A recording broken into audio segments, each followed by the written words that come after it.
आहे का कोणी ऑनलाईन? I audible?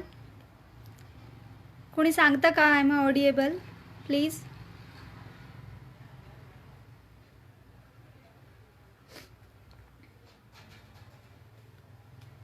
स्टार्ट करायचं का आपण?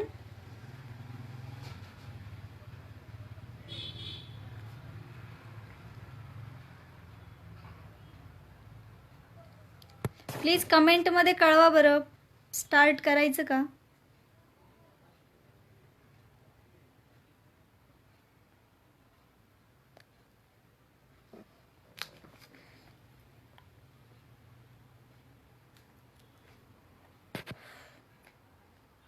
कमेंटमध्ये सांगा बरं, कोणीतरी आवाज येतोय का माझा?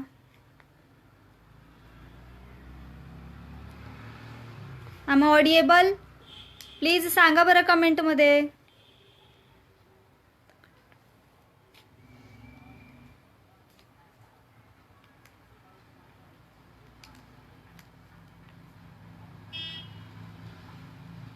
सुरू करायचं का?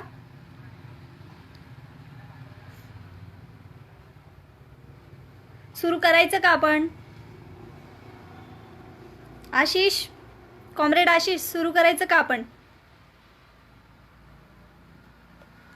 ओके, आवाज येतोय माझा?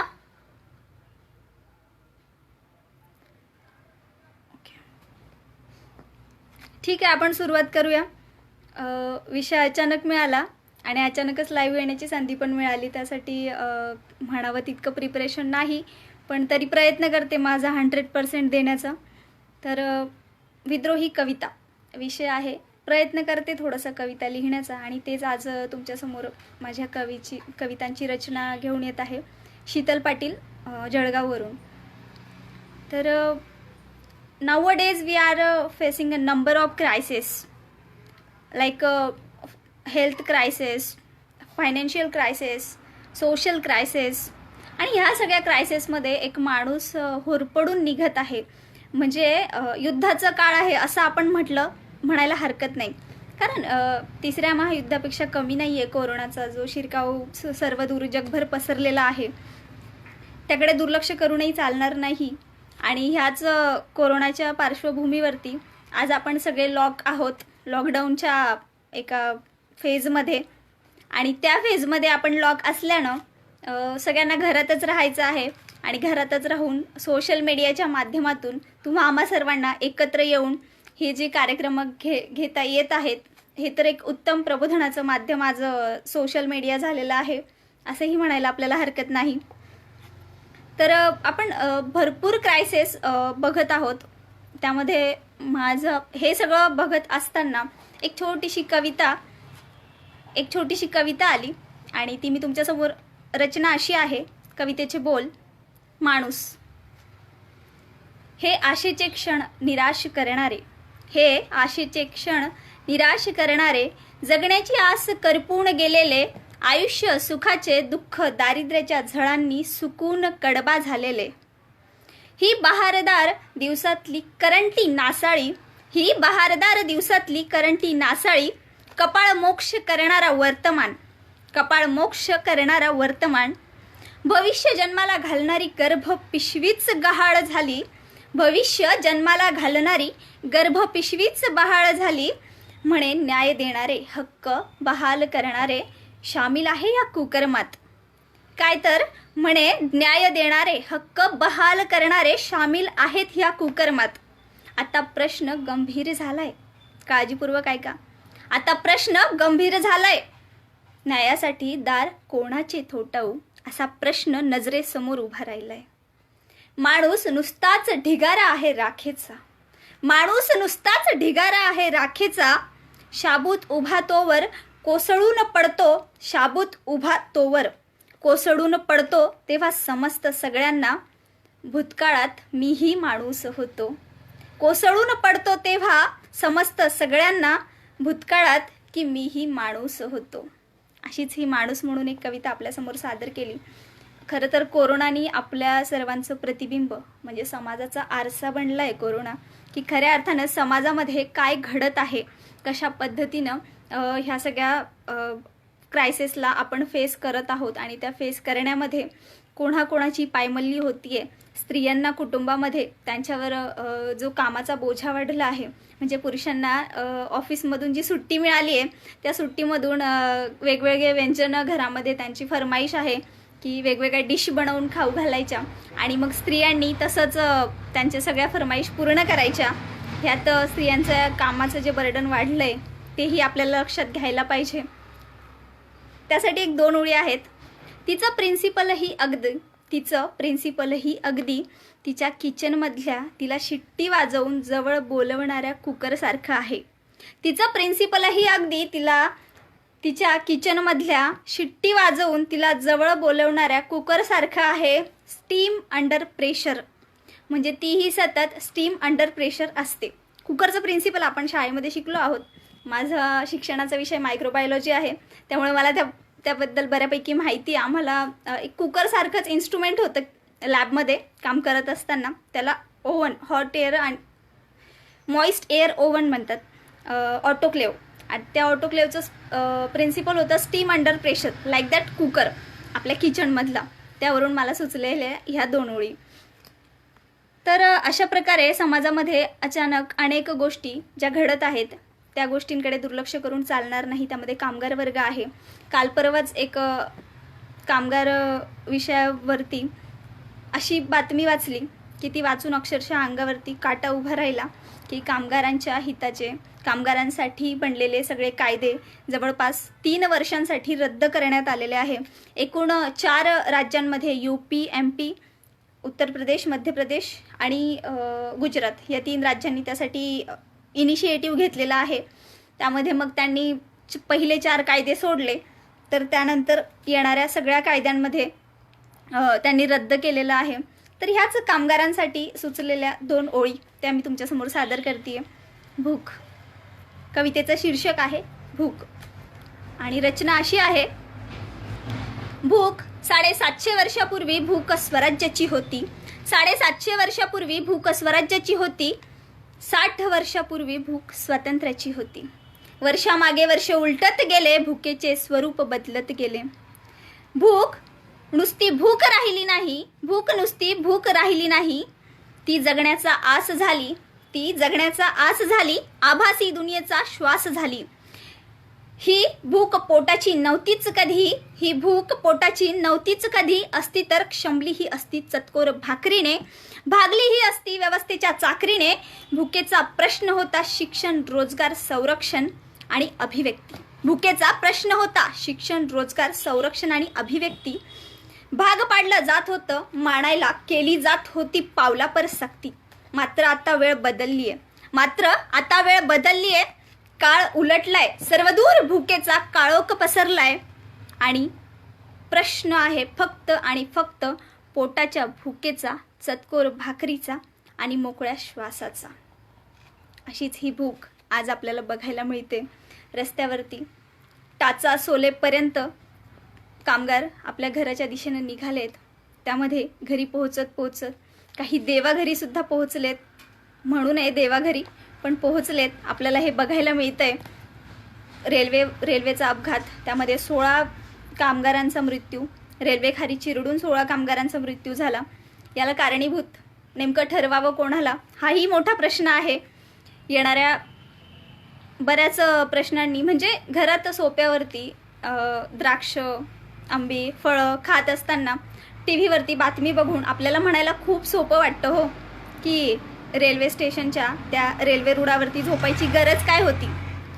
ज्या वेळेला रात्रंदिवस रस्त्यानं चालत घराच्या दिशेनं चालत एखादा कामगार घराकडे निघतोय, तर त्याचं जर अहोरात्रचा प्रवास कुठेतरी त्याला थोडा वेळाचा विसावा तर घ्यावंच लागेल ना. स्वतःहून मरण स्वतःच्या अंगावरती घेणारे हे कामगार म्हणजे काय तिथे झोपायला गेले आणि या रेल्वे गाडी आमच्यावरती येईल आणि चिरडून आम्हाला निघून जाईल, असं होतं का? नक्कीच नाही मित्रांनो. तर आपण रोज जळताय भुकेच्या आगीनं इथल्या वस्त्या, ह्यावरून आत्ताच नाशिकमध्ये आणि परवा तेरवाच पुण्यामध्ये झोपडपट्टीत लागलेली आग, म्हणजे केवळ कोरोना हा एकमेव संकट नाही, तर म्हणतात ना की एक संकट सुरू झालं की संकटांची रांग लागते. अगदी तसंच काहीसं झालं आहे. कोरोना येताच अनेक संकटांची रांग आपल्या समोर लागलेली आहे.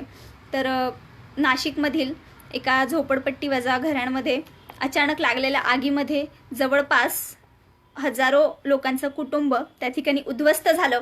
त्यांची घरं जळाली, राख झाली, त्यांच्या पूर्ण संसाराची राख रांगोळी झाली. त्यासाठी सुचलेल्या ह्या 2 ओळी आहेत. रोज जळताय भुकेच्या आगेने इथल्या वस्त्या, रोज जळताय भुकेच्या आगेने इथल्या वस्त्या, कधी जात आग लावते तर कधी भूक आग लावते, कधी जात आग लावते तर कधी भूक आग लावते, कधी माणूस जळतो तर कधी माणुसकी राख होते, कधी माणूस जळतो तर कधी माणुसकी राख होते. परंतु या प्रतिगामी व्यवस्थेला फिरकू वाटत नाही आमच्याकडे. देहाचा धर्मान देही होतो तर जीवाचा अग्निकल्लोळ, देहाचा धर्मान देही होतो तर जीवाचा अग्निकल्लोळ.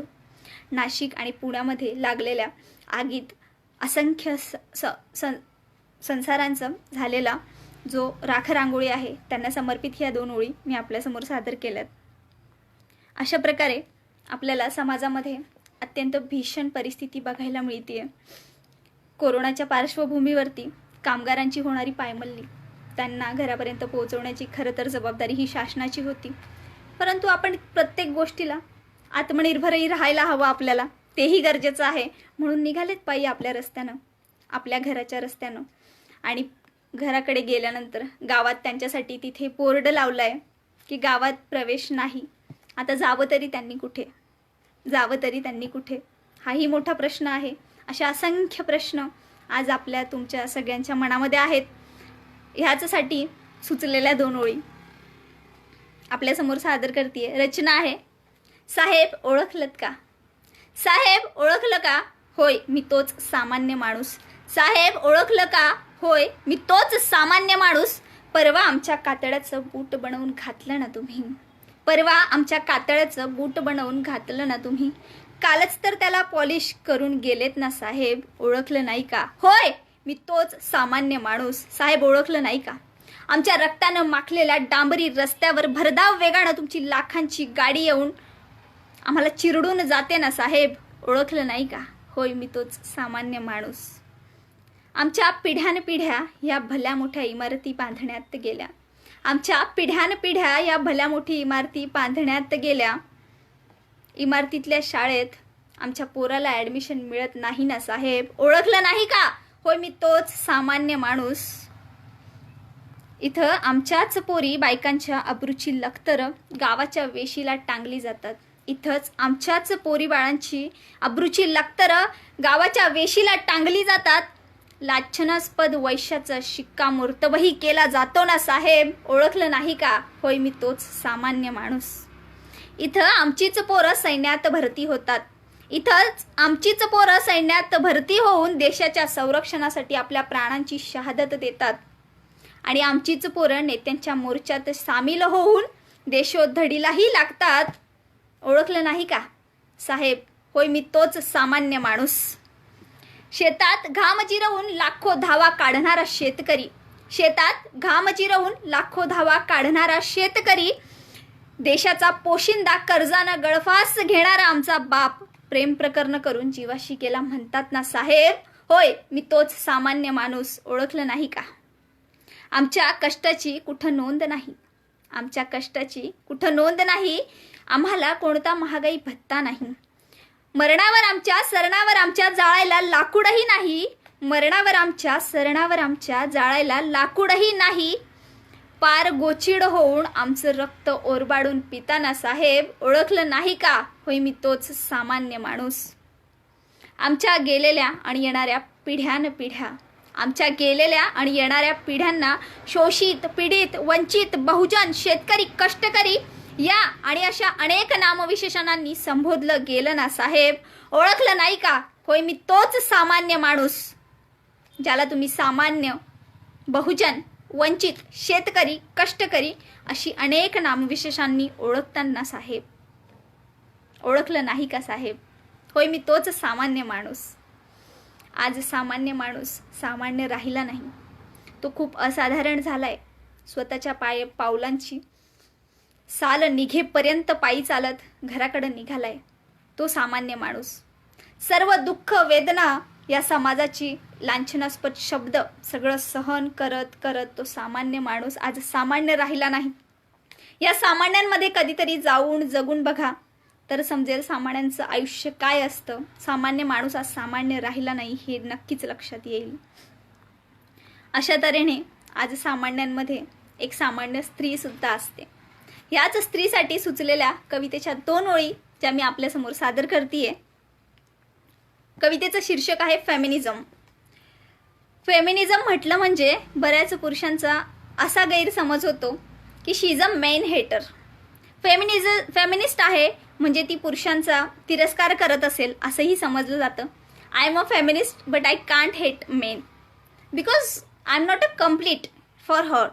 एका पुरुषापासून वेगळं होऊन स्त्री जगू शकत नाही हे विज्ञान सांगतं, हे साहित्य सांगतं, ही कला सांगते. आणि त्यासाठी फेमिनिझम म्हणजे काही पुरुषांच्या विरोधात असलेला वाद नाही, स्त्रीवाद म्हणजे काही पुरुषांच्या विरोधात असलेला वाद नाही, तर तो स्त्री पुरुष समानतेचा एक संवाद आहे जो स्त्री आणि पुरुषामध्ये सढळ भावनेने झालेला संवाद असतो, तो म्हणजे स्त्रीवाद असतो. याच एका फेमिनिस्टसाठी लिहिलेली ही कविता आहे. आज तागायत यथार्थ नसलेल्या फेमिनिझमचा झेंडा कुठवर रोवणार आम्ही. आज तागायत यथार्थ नसलेल्या फेमिनिझमचा झेंडा कुठवर रोवणार आम्ही. तिची बंडखोरी पितृसत्तेला डावळल्यामुळे, तिची बंडखोरी पितृसत्तेला डावळल्यामुळे इंदिरापासून ते गौरीपर्यंत प्रत्येकीलाच लेखलं जातंय कमी. राक्षसाचा वध करणारी माता म्हटली गेली, राक्षसाचा वध करणारी माता म्हटली गेली. शरीर निचळून खाणाऱ्या बलात्काऱ्यांना धडा शिकवणारी फुलन मात्र नक्षली झाली. कधी ती पोटाच्या खळगीसाठी रस्त्यावर देह विकताना दिसली, कधी ती पोटाच्या खळगीसाठी रस्त्यावर देह विकताना दिसली, तर कधी एकतर्फी प्रेमात ॲसिडने जळताना भासली. ती एक आदर्श गृहिणी झाली, ती एक आदर्श गृहिणी झाली. तिचं कर्तव्य पुरुषत्व घडवणे, तिचं कर्तव्य पुरुषत्व घडवणे. उठल्यापासून मशिनीगत राबून ते रात्रीच्या अंधारात लग्न व्यवस्थेतील समाजमान्य बलात्काराच्या वेदनेत आवाज दाबून सर्व सहतांना जगली. पाणावलेल्या पापण्या आणि पापी दुनियेचा रोष, पाणावलेल्या पापण्या आणि पापी दुनियेचा रोष सर्व ती सहज गिळत गेली. वैश्या रांड छिनाल म्हणत तिची नग्न दिंडी काढून नाक्यावरती बोकडागत टांगली गेली. लिंगपिसाट हापापलेल्या पुरुषांची चिन्नस म्हणून ती संबोधली. ह्या आणि ह्या अशा प्रेम, लिंग, दृश्यसुख, वासना, लवजिहाद, जात जमातवाद, अभिचार, पुरुषत्व, लैंगिकता यातून ती पार चिरडून मुरगडून गेली. आणि तिची तृष्णा तिला अंतकरणातून निरुत्तर करणारा भेदक सवाल पुसत आहे. कोणत्या छळातून काढावा आम्ही पळ, कोणत्या छळातून काढावा आम्ही पळ. कुत्र्यावाने आमच्या वाट्याला आलेली सदाचीच ही हळहळ. कितीही ऋतू येवोत आणि कितीही सण जावोत, आमच्या जखमांवर मलहम कधीच नाही होत.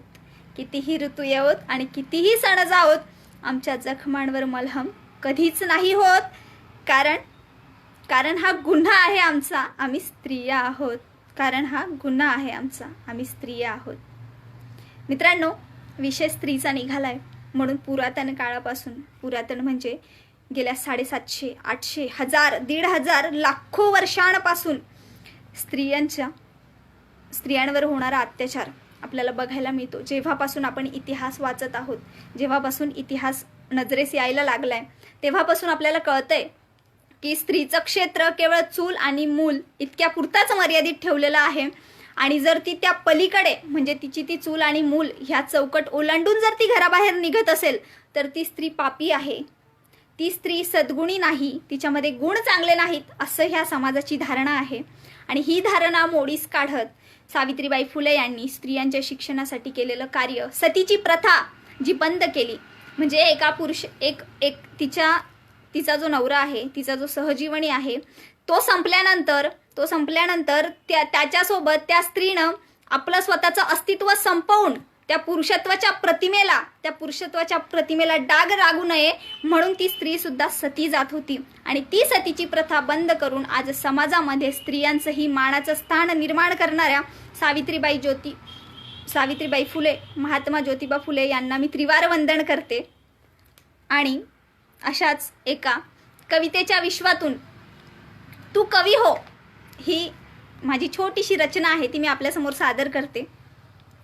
तू कवी हो, होऊ दे उद्रेक तुझ्या ज्वाला ही शब्दांचा. तू कवी हो, होऊ दे उद्रेक तुझ्या ज्वाला ही शब्दांचा.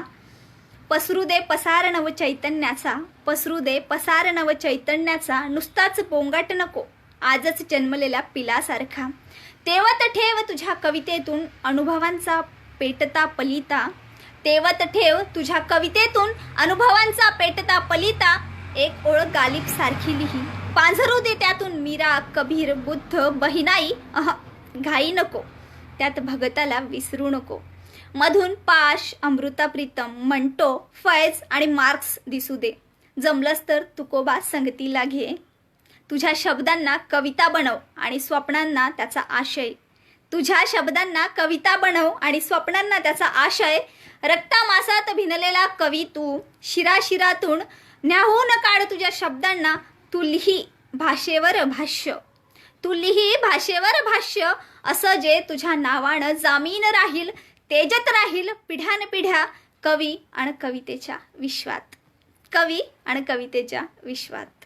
अशीच एका कवीसाठी म्हणजे तुम्हा आम्हा सर्व कविता हे एक असं माध्यम आहे समाजाचं की जे एका माणसाच्या मनातलं जे व्यक्त करण्याचं मोठं माध्यम आज कवितेच्या माध्यमातून आपल्याला मिळालं आहे. मग त्यामध्ये फैज असतील यांनी, त्यानंतर गालिब असतील, मिर्झा गालिब यांनी कवितेला एक उत्तम प्रकारे न्याय दिलेला आहे आणि ते आजपर्यंत तुम्हा आम्हा सर्वांमध्ये आपल्याला बघायला मिळते. कवी नामदेव ढसाळ यांची एक कविता आहे जी मला खूप आवडते आणि ती मी तुमच्यासमोर सादर करते. माणसाने पहिल्या प्रथम स्वतःला पूर्ण अंशाने उद्ध्वस्त करून घ्यावे. माणसाने पहिल्या प्रथम स्वतःला पूर्ण अंशाने उद्ध्वस्त करून घ्यावे. बिनधास ढिंगडांग धतिंग करीत चरस गांजा ओढावा. अफीन लालपरी खावी, मुबलक कंट्री प्यावी. ऐपत नसेल तर स्वस्तातला 5 पैसा पावशेर डालडा झोकावा. दिवस रात्र रात्रंदिवस तर्र व्हावे. याला त्याला कुणालाही आई बहिणीवरून गाली द्यावी. धरून पिदवावे माणसाने जवळ रामपुरी बाळगावा. गुपची, फरशी, तलवार, शिगा, हॉकी, बांबू, ॲसिड बल्ब इत्यादी इत्यादी हाताशी ठेवावे. मागे पुढे न पाहता कुणाचेही डेहाळे बाहेर काढावे. मर्डर करावा, झोपलेल्यांची कत्तल करावी. माणसाला गुलाम बनवावे. त्याच्या गांडीवर हंटरचे फटके मारावे. त्याच्या रक्ताळ कुल्ल्यांवर आपल्या घुगऱ्या शिजवून घ्याव्या. शेजाऱ्याला लुटावे, पाजाऱ्याला लुटावे. बँका फोडाव्यात. शेठ सावकाराची आई बहीण करावी. कुठेही चढावे. पोरी बाळांशी चाळे करावे. म्हातारी म्हणू नये, तरणी म्हणू नये, कवळी म्हणू नये. सर्वांना पासले पाडावे. व्यासपीठावरून समग्र बलात्कार घडवून आणावे. रांडवाडे वाढवावेत. भाडखाव व्हावे. स्त्रियांची नाक थाण कापून मुंड्या गाढवावर बसवून जाहीर धिंडवडे करावेत. माणसाने रस्ते उखणावेत. ब्रिज उखडावेत. दिव्यांचे खांब कलथावेत. पोलीस स्टेशनचे रेल्वे स्टेशन तोडावीत. बसेस, ट्रेन, कार, गाड्या जाळाव्यात. साहित्य संघ, शाळा, कॉलेज, हॉस्पिटल, विमान अड्डे, राजधान्य, इमले, झोपड्या, दाखवलेला भूतकाळ, वस्त्या यावर हातबॉम्ब टाकावेत. माणसाने प्लेटो, आईन्स्टाईन, ऑर्किमिसिड, Socrates, Marx, Ashok, Hitler, Camus, Sartre, Kafka, Baudelaire, Rimbaud, पंझरा, पाऊंड, हापकिन्स, गटे, दोस्तोस्की, मॉस्कोल्विम, Maxim Gorky, Edison, Madison, Kalidas, Tukaram, Vyas, Shakespeare, Dnyaneshwar वगैरे वगैरेंना त्यांच्या शब्दासकट गटाराचे मनमोहल उघडून त्यात सलग सडत ठेवावे. येसूच्या, पैगंबराच्या, बुद्धाच्या, विष्णूच्या वंशजांना फाशी द्यावी. देवळे, चर्च, मशिदी, शिल्पे, म्युझियम कुस्करून टाकावे. पंड्यांना बंड्यांना तोफेच्या तोंडी द्यावे. त्यांच्या रक्ताने भिजलेल्या रुमाल शिलालेखावर कोरून ठेवावेत. माणसाने जगातील सर्व धर्मग्रंथांची पाने फाडून हागायचे झाल्यावर त्याची बोचे साफ करावीत. कुणाच्याही कुंपणाच्या काठ्या काढाव्यात. आता हगावे, मुतावे, भटगावे, मासिक पाळी व्हावे, शेंबूड शिरकावे, घाणेंद्रिय जास्त घाण करतील असे शेवटून घ्यावे. जिकडे तिकडे वर खाली, खाली वर व्हावे. माणसांचेच माणसांनी रक्त प्यावे. डल्ली सल्ली बोटी खावी, चरबी वितळून प्यावी. टीकाकारांचे गुडसे ठोकावेत. हमनदस्ती पाट्यावर वर्गयुद्धे, जातीयुद्धे, पक्षयुद्धे, धर्मयुद्धे, महायुद्धे घडवून आणावी. पूर्ण रानटी हिस्र आदिम बनावे. बेलाशक अराजक व्हावे. अन्न व पिकवण्याची मोहीम काढावी. अण्णा वाचून, पाण्या वाचून, याला त्याला स्वतःलाही मारावे. रोगराई वाढवावी. वृक्ष निष्पर्ण करावेत. कुठलेही पाखरू न गाईला त्याची दक्षता घ्यावी. माणसाने विव्हळत किंकाळत लवकरात लवकर मरण्याचे योजावे. हे सारे सारे विश्व व्यापू गळूप्रमाणे फुगू द्यावे. अनामवेळी फुटू द्यावे, रिचू द्यावे. नंतर उरल्या सुरल्यांनी कुणालाही गुलाम करू नये, कुणालाही लुटू नये. काळा गोरा म्हणू नये. तू ब्राह्मण, तू क्षत्रिय, तू वैश्य, तू शूद्र असे हिनवू नये. कुठलाही पक्ष काढू नये. घरदार बांधू नये. नाती न मानण्याचा, आईबहीण न ओळखण्याचा गुन्हा करू नये. याच्या कुशीत गुण्या गोविंदाना आनंदाने राहावे. चंद्र सूर्य फिके पडतील असे सचेत कार्य करावे. एक तीळ सर्वांनी करंडून खावा. माणसावरच सुक्त रचावे. माणसानेच गावे माणसाचे गाणे. माणसानेच गाणे गावे माणसाचे. ही कवी नामदेव ढसाळ यांची कविता आहे, जी मला आजपर्यंत सर्वात जास्त आवडलेली, म्हणून मी तुमच्यासमोर सादर केली. खरं तर वास्तव आहे त्या कवितेमध्ये. समाजामध्ये घडणाऱ्या सगळ्या अपप्रवृत्ती आज पुरुषामध्ये आपल्याला बघायला मिळत आहेत. एक पुरुष म्हणून जर तो त्याचं पुरुषत्व स्त्रियांवर गाजवत असेल, तसंच तो एक पुरुष म्हणून त्याचं पुरुषत्व हे समाजावर सुद्धा गाजवत आहे. हे आपल्याला आज बघायला मिळतंय. म्हणतात ना की गटार असते, त्याला झाकण सोन्याचं जरी लावलं तरी त्यातून वास हा गटारीचाच येतो. असंच काहीचं आज आपल्या पुरुषत्वाच्या प्रतिमांचं झालेलं आहे. मी पुरुषांचं म्हणत नाहीये, पुरुषत्वाच्या प्रतिमांचं म्हणतीये, जी समाजासमोर आज बनलेली आहे. म्हणजे रामाने शूर्पणखेचा वध करून जी एक स्त्री सत्ता संपवली, तसंच काहीसं आज समाजामध्ये आपल्याला बघायला मिळतंय.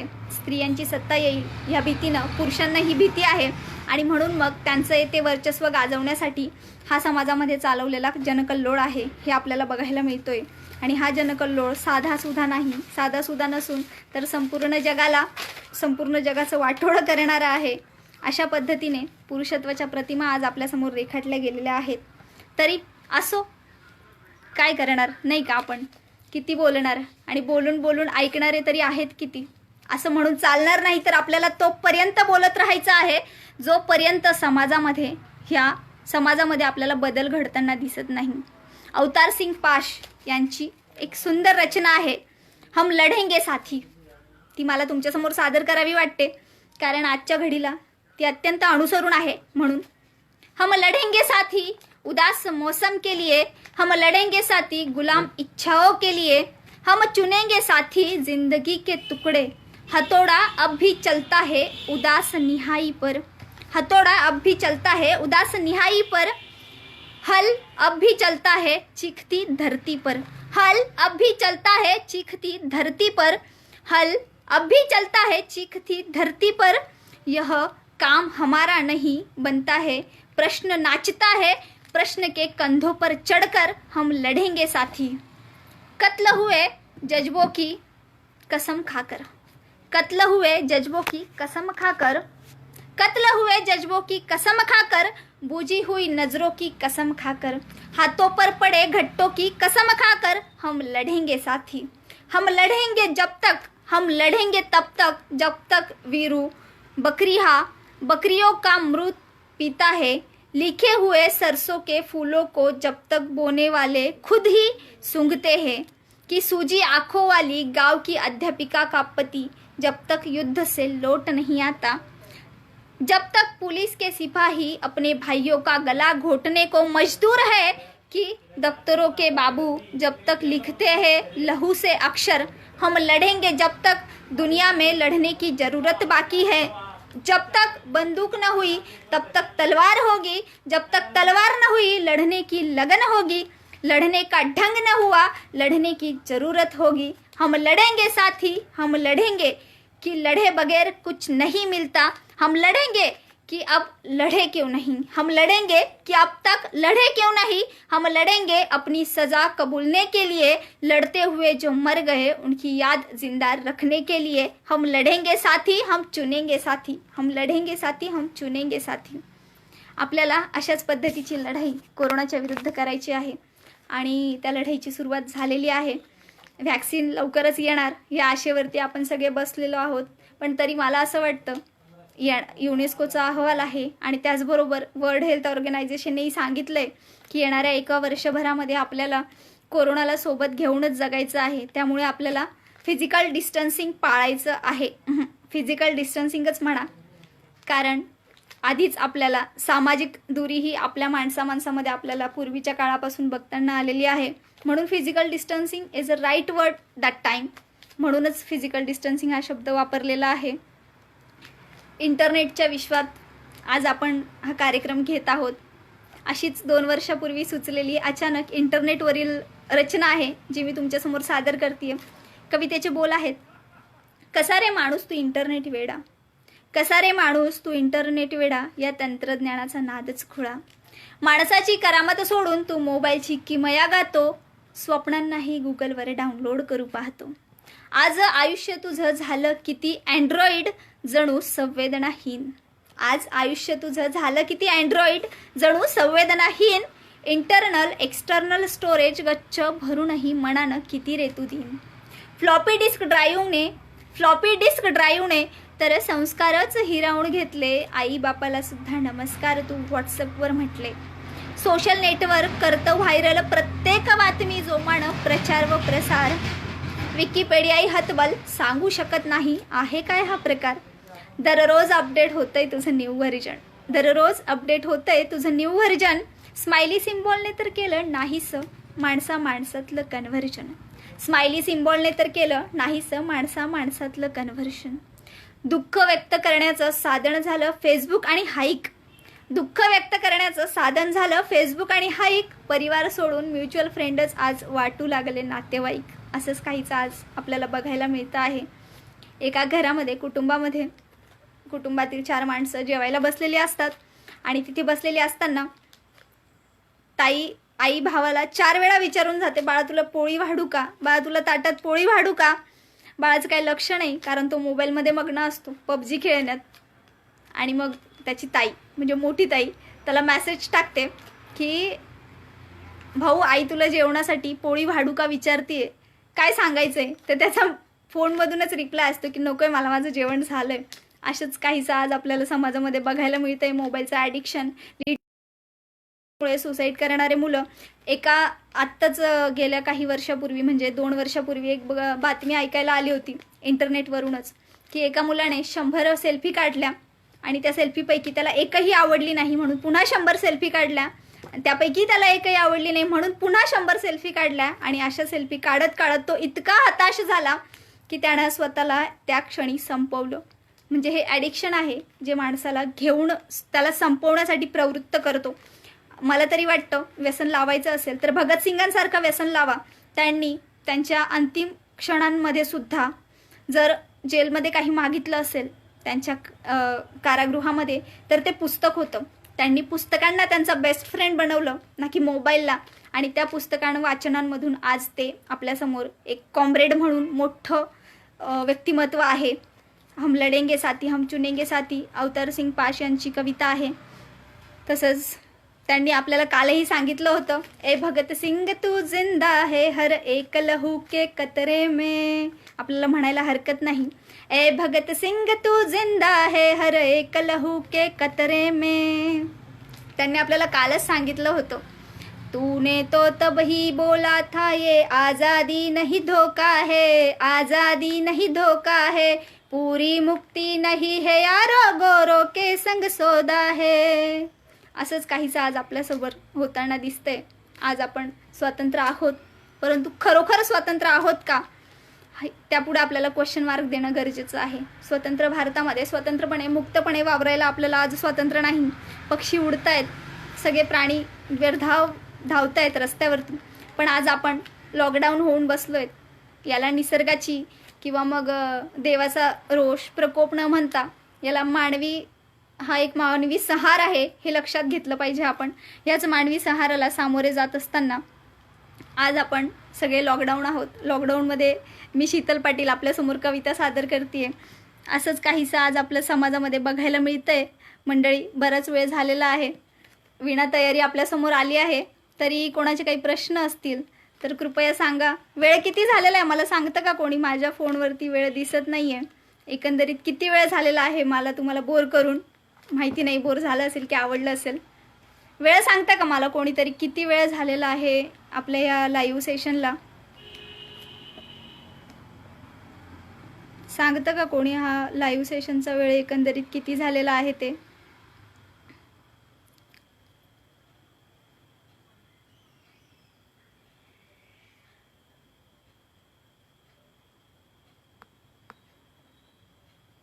ओके, 36 मिनिटे झालेली आहेत. तरी अजून थोडं बोर करायला हरकत नाही, असं म्हणायलाही हरकत नाही. तर आपण एक छोटीशी कविता आहे माझी, विद्रोह, ती आपल्यासमोर सादर करते. तसा विद्रोह आणि बंडखोरी कदाचित प्रत्येक घरातील स्त्रियांना जन्मापासूनच मिळालेली आहे. पण ती फक्त त्यांची बंडखोरी त्यांच्या वागण्यातून दिसत नाही आणि ती हळूहळू येईल समोर. भरपूर स्त्रियांनी बंडखोरी केली म्हणून आज स्वतंत्रपणे मुक्तपणे मी तुमच्यासमोर व्यक्त होऊ शकते. येणाऱ्या काळामध्ये असे बरेच आपल्याला बघायला मिळतील की ज्यामुळे समाजामध्ये समाजक्रांती घडवण्यासाठी स्त्रिया हे जातीअंताचं द्वार आहे असंही म्हटलं जातं. परंतु स्त्रियाच या समाजव्यवस्थेच्या वाहक आहेत हे आपल्याला विसरून चालणार नाही. म्हणून सगळ्यात आधी स्त्रियांना हाताशी घेऊन पुरुषांच्या खांद्याला खांदा लावून आज समाजामध्ये समाजक्रांती घडवणं गरजेचं आहे. माझी रचना आहे विद्रोही. विद्रोह नेमका करावा कोणाविरुद्ध? लक्ष देऊन ऐका.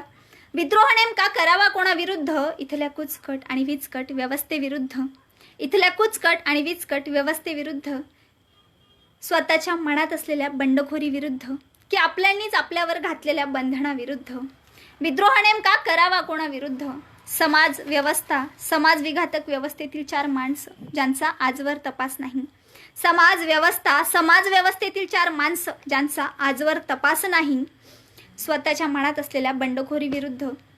रूढी परंपरागत चालीरीती, रूढी परंपरागत चालीरीती, पितृसत्ताक, स्त्रीदास्य. अगं तुझ्याच चांगल्यासाठी सांगतोय आम्ही. हुंडा घेऊन नवरा विकत घेऊन दिलेली पद्धत. 4 चौघात मोठ्यानं हसण्याची नसलेली मुभा. स्त्रीची योनी उपभोगाची वस्तू समजली जाणारी धारणा. स्त्रीची योनी उपभोगाची वस्तू समजली जाणारी धारणा. स्त्रीची योनी उपभोगाची वस्तू समजली जाणारी धारणा. हुंडा घेऊन नवरा विकत घेऊन दिलेली पद्धत.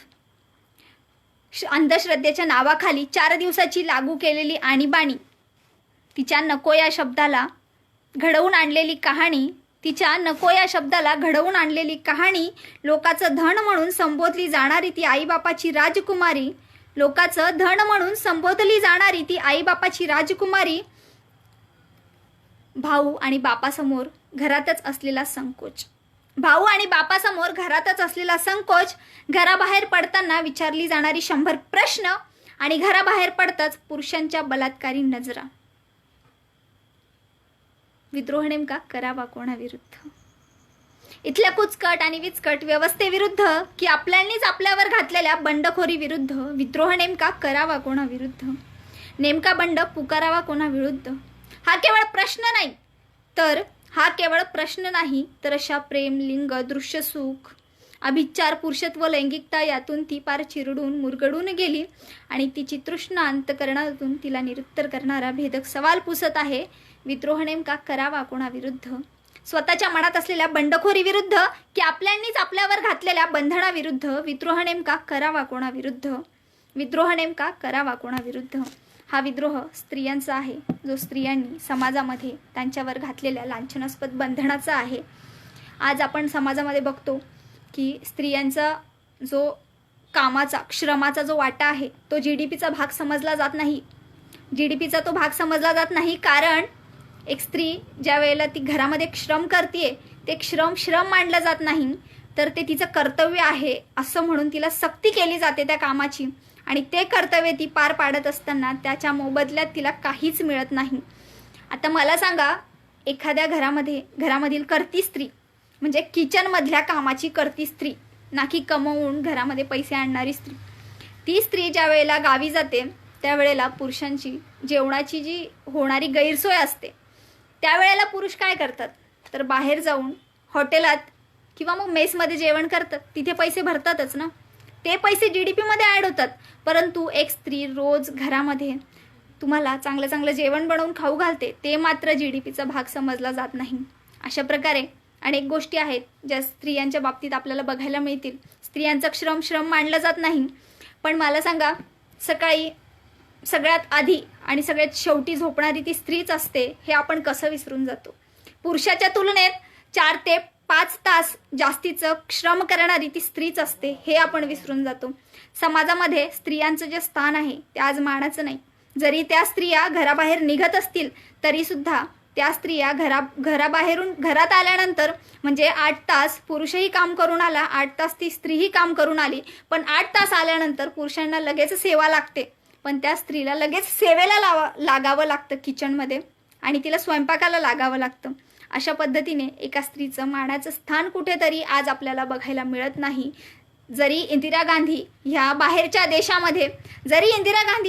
देशामध्ये आपल्या समाजासमोर एक मोठं चित्र उभं करत असतील, बाहेरच्या देशामधल्या समाजासमोर, की भारतातील स्त्रिया ह्या राजकारणात आहेत, भारतातील स्त्रिया ह्या सगळ्या क्षेत्रामध्ये आहेत. मला सांगा, असं कुठलं क्षेत्र स्त्रीनं सोडलं की ज्या क्षेत्रामध्ये आज स्त्री पुढे नाही? पहिली महिला डॉक्टर, पहिली महिला शिक्षिका, पहिली महिला इंजिनियर, पहिली महिला बस चालक, रिक्षा चालक, विमान चालक, असं सगळ्या प्रकारे आज पहिली महिलापासून ते शेवटच्या महिलेपर्यंत आज आपल्याला बघायला मिळतंय. परंतु तरीही स्त्रियांचं मानाचं स्थान आजही समाजामध्ये नाही. तिच्यावरील अत्याचाराचं स्वरूप मात्र आपल्याला बदललेलं दिसतंय. ते कशा प्रकारे? तर विज्ञान तंत्रज्ञान वाढलं आणि तसाच माणसाचा अमानुषपणाही वाढत गेला. त्यामध्ये मग स्त्रियांवर होणाऱ्या अत्याचाराचं स्वरूपही बदलत गेलं. जसं की आपल्याला बघायला मिळेल की एक स्त्री म्हणून तिला सतत हिणवलं जातं. ती आणि तो मधला फरक समाजासमोर आपल्याला ठेवायला गेला तर प्रत्येक कनिष्ठ गोष्टीला एक स्त्री म्हणून हिणवलं जातं. जसं माझ्याकडे जर छोटं 100 पानांचं पुस्तक असेल तर तिला पुस्तिका म्हटलं जातं, म्हणजे ती स्त्रीलिंगी झाली. आणि जर ते 250, 200 किंवा 500 पानांचं पुस्तक असेल तर त्याला ग्रंथ म्हटला जातो, म्हणजे तो ग्रंथ, ती पुस्तिका, म्हणजे कनिष्ठ प्रत्येक गोष्टीला ती म्हणून हिणवलं जातं. असंच काहीसं स्त्रियांचं मानाचं स्थान आपल्याला समाजामध्ये बघवत नाही. शिवीगाळ देताना कधी ऐकलंय का बापाचा किंवा मग भाऊचा? नाही, तिथे शिवी बहिणीचा आणि आईचाच म्हणून दिली जाते, कारण स्त्री ही कनिष्ठ आहे. समाजासमोर स्त्रियांचं स्थान हे कनिष्ठ आहे, हे आपल्याला बघायला मिळतं. अशा पद्धतीने सिमोन दे बोवर खूप छान सांगतात द सेकंड सेक्स पुस्तकामध्ये. त्यांची एक ओळ आहे की स्त्री ही स्त्री म्हणून जन्माला येत नाही, तर ती एक शिशु म्हणून जन्माला येते आणि मग त्याच्यानंतर ठरवतात की ती स्त्री आहे की पुरुष आहे. स्त्री ही घडवली जाते समाज व्यवस्थेमध्ये, ती स्त्री म्हणून जन्माला येत नाही, तर ती घडवली जाते. सिमोन दे बोवर यांनी म्हटलेलं. अशा अनेक स्त्रिया आहेत ज्यांनी समाजासमोर एका स्त्रीवादाचं अस्तित्व मांडण्याचा प्रयत्न केलेला आहे. आपल्याला बघायला मिळेल कमला भसीन यांचं कार्य स्त्रियांच्या क्षेत्रामध्ये आज अत्यंत वाखाणण्याजोगं आहे. त्यांनी स्त्रीवाद नाही तर समानता आणण्यासाठी ते समाजामध्ये काम करत आहेत. त्या जरी स्वतःला फेमिनिस्ट म्हणून घेत असल्या तरी त्यांचं कार्य हे स्त्री पुरुष समानतेसाठी आहे. स्त्री आणि पुरुष हा समाजाचा वेगळा घटक नाहीच. आपण बघितलं तर आपल्या देशावरती इंग्रजांचं राज्य होतं. आपण इंग्रजांना म्हणू शकतो क्वाईट इंग्रज, कारण ते बाहेरचे होते. क्वाईट ब्रिटिश आपण त्यांना म्हणू शकतो, कारण ते बाहेरचे होते, ते विदेशातले होते, त्यांना जायचं होतं देश सोडून, ते परराष्ट्रातले होते. पण स्त्री किंवा पुरुष हे आपल्याच समाजातले आहे, एकच आहेत. आणि ते एकच असल्यामुळे आपण त्यांना क्वाईट नाही म्हणू शकत. त्यांच्याशिवाय पुरुषांशिवाय स्त्री अपूर्ण आहे, स्त्रियांशिवाय पुरुष अपूर्ण आहे, हे आपण विसरून चालणार नाही. जर स्त्रिया आझाद होणार नाही, स्त्री स्वतंत्र होणार नाही, तर पुरुषही आझाद होणार नाही. हे आपण लक्षात घेतलं पाहिजे. आता एखाद्या कुटुंबामध्ये जर 4 बाळ असतील, तर त्यामध्ये 2 स्त्री आणि 2 पुरुष असतील, तर 2 पुरुष शिकतील आणि 2 स्त्रिया शिकणार नाही, तर त्या ठिकाणी त्या कुटुंबाची अधोगती होतीये हे लक्षात घ्यायला पाहिजे. जर कुटुंबातील 4ही पोरं शिकली, 4ही पोरं बाळं शिकली, तर त्या कुटुंबाचं नाव मोठं होईल. कुटुंबाचं नाव मोठं म्हणजे त्या गावाचं नाव मोठं, गावाचं नाव मोठं म्हणजे त्या शहराचं नाव मोठं, तालुक्याचं, जिल्ह्याचं आणि मग राज्याचं आणि मग देशाचं नाव मोठं. आणि जर देशाला आपल्याला महासत्ता खरं तर ही संकल्पनाच आता नकोशी झाली आहे, कारण अमेरिका ही महासत्ता होता. बघा काय झालंय त्या अमेरिकेत आज. तर भारत देश हा जगाच्या पाठीवर एक विकसित देश म्हणून गणला जाईल ज्या वेळेला स्त्री पुरुष समानता भारतामध्ये येईल. त्यासाठी जातीअंत होणं गरजेचं आहे आणि जातीअंताचं द्वार एका स्त्रीला म्हटलं जातं. आणि ह्या जाती व्यवस्थेची वाहकसुद्धा एक स्त्री आहे, हे आपल्याला लक्षात घेतलं पाहिजे. म्हणून स्त्रियांचं मानाचं स्थान समाजामध्ये बघितलं पाहिजे. एकंदरीत आपण कामगार, स्त्रिया, पुरुष हा सगळा विषय घेतला कवितेच्या माध्यमातून. खरं तर हे पेज आमचंच आहे, सौतांत्रिक समाजविज्ञान अकॅदमी. तर धन्यवाद म्हणायची गरज नाही असं मला वाटतं. बराच वेळ झालेला आहे, आपण थांबूया का आशिष? आपण थांबूया का?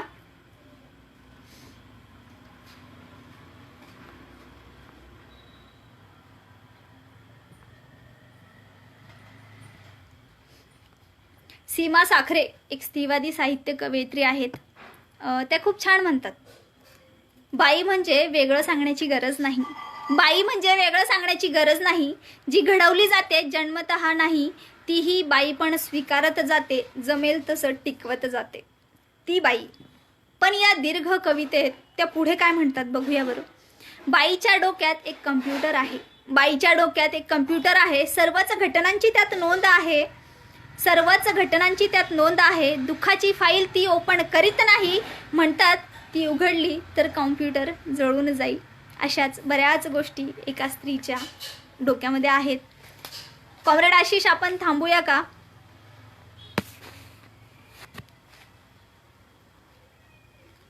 तरी मला असं वाटतं आपण थांबूया, बराच वेळ झालेला आहे. बिना तयारी आपल्यासमोर आलेली छोटासा माझा प्रयत्न होता, तरी सर्वांनी मला ऐकून घेतलं, सहन केलं, त्यासाठी धन्यवाद. जय भारत. स्त्रीवाद यावा यासाठी प्रयत्न करा सर्वांनी. पुरुषांनी स्त्रियांच्या खांद्याला खांदा लावून या. प्रत्येक ठिकाणी याचं उदाहरण उलटं असतं की एका स्त्रीनं पुरुषाच्या खांद्याला खांदा लावून आपल्या संसाराचं गाडं ओढलं पाहिजे. पण मला असं ह्या ठिकाणी म्हणावंसं वाटतं की स्त्रियांच्या खांद्याला खांदा लावून ज्या वेळेला पुरुष पुढे येईल त्यावेळेला खऱ्या अर्थानं समानता आपल्याला बघायला मिळेल. म्हणजे स्त्री आणि पुरुष यांच्यातली जी तफावत आहे ती कुठेतरी भरून निघेल. धन्यवाद पुन्हा एकदा. जय भारत.